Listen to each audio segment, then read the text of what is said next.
So today what we're going to be doing is going through and answering the questions that you have all put into the internet about leadership, building teams, startups, entrepreneurship, and business in general. So let me just dig into one of these. Let's see, I have not seen these before, so I'm just going to open one of these up and see what the question is.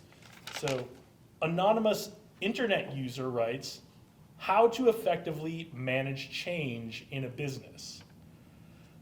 This is a real simple question with a real hard answer.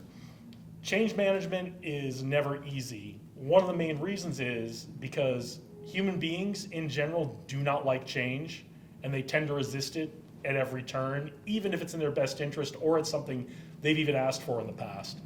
So if you're trying to implement a change in your business, bring about a new initiative, change the culture in your business, this is especially important and prevalent when you're talking about mergers and acquisitions of big companies.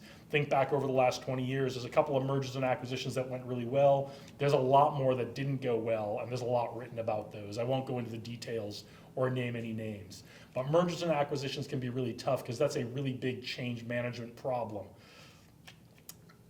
The most important thing with change management, implementing any kind of change, whether in a business or a nonprofit, or even in your personal life, is one, you need to have a really clear vision that you can communicate to other people of the outcome you're trying to bring. What is the good that this change is going to bring about in the world? And then why is it important that everyone comes along with you on this journey? What is their individual role in helping to bring about this good in the world? That's the first part. The second part is, as we mentioned, human beings don't like change. So the bigger your organization is, the more you're going to have to go talk to people and understand how this change is going to impact them. Your frontline managers, your frontline employees are almost certainly going to be the ones who are impacted most by whatever change you're going to make. It's really important to understand how things need to be implemented at their level in order for the change to be successful all the way back up to your level in the company. For example,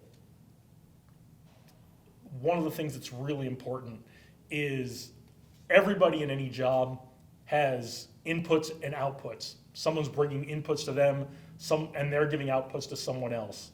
I call them the gazintas and the gazoutas. When you don't think about how those inputs and outputs are going to be affected for those employees, and especially how their outputs are going to be impacted, because that output is an input to someone else. So it's really important. One, have a clear vision of what it is you're trying to achieve and why it's really important that everybody get on board. Two, understand who's going to be impacted the most. Go talk to them and understand how you can A, minimize that impact, or B, make that impact most effective for them. And C, understand the gazintas and gozautas. When these changes occur, how are those inputs and outputs going to change, and how is it going to change the way they need to do their jobs to make the whole organization successful? All right, let's do another one of these. Get one from the bottom.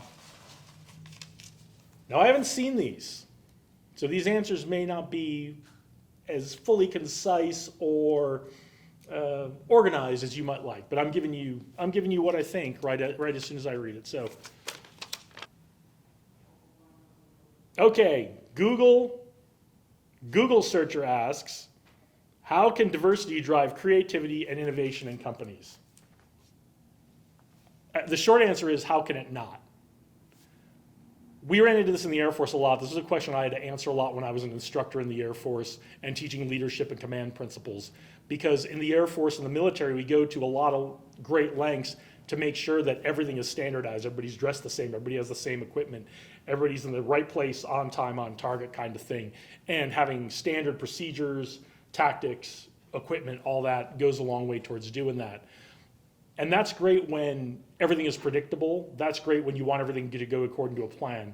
When you need to think outside the box, when you're faced with a problem that what you've done in the past isn't helping with that problem, we need solutions to that problem that don't come from where we came from in the past, that aren't necessarily based on our previous experiences, because that's not serving us well. So in any organization, we want to have diversity because people come with different backgrounds, different experiences, different perspectives. Again, that can create conflict in an organization, but it pays a lot of dividends once we hit that situation where we go, my experience has not served me well to solve this problem in front of me.